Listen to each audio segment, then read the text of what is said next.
Hi ma'am. Hello sir. So అంటే ఇప్పుడొచ్చే ఈ మధ్య కాలంలో సినిమాలు హీరోకి ఎంత ఇంపార్టెన్స్ ఉంటుందో హీరోయిన్ కూడా అంతే ఇంపార్టెంట్ క్యారెక్టర్స్ వస్తున్నాయి. సో మంచి అంటే యాక్టింగ్ చూపించుకునే అలాంటి రోల్స్ పడుతున్నాయి అనమాట. సో దీంట్లో ఎంతవరకు మీ రోల్ యాక్టింగ్ చూపించుకునే అంత ఉంది అండ్ ఓవరాల్గా మీ క్యారెక్టరైజేషన్ ఎలా ఉండబోతుంది?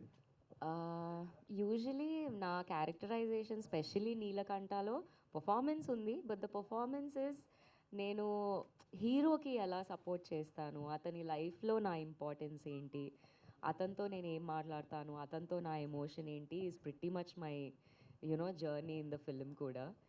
సో యా, చాలా బాగా అనిపించింది నాకైతే.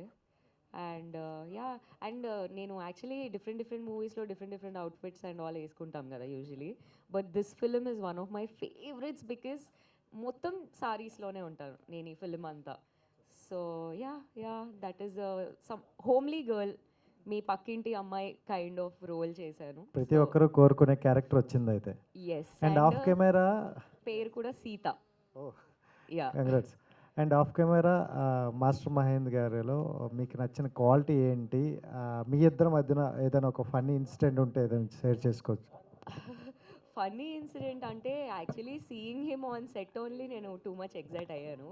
Because he's a child artist. ఇది అది రాకేష్ సార్ని కలిసినప్పుడు రాకేష్ సార్ చెప్పినప్పుడు కూడా I got very excited. And నేను ఇంటికి వెళ్ళి I started searching. And then I remember his face. And then shoot ke laka, when I'm having the scene with him, నాకు మహేంద్రన్ సార్ చిన్నప్పుడు మహేంద్రన్ గానే కనిపిస్తున్నారు. His baby face is intact. It's just like that.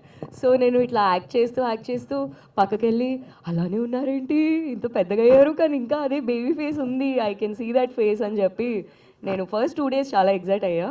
And then ya, the journey continued amazingly. Prithvi garu కూడా ఉన్నారు. So Prithvi గారు is my father.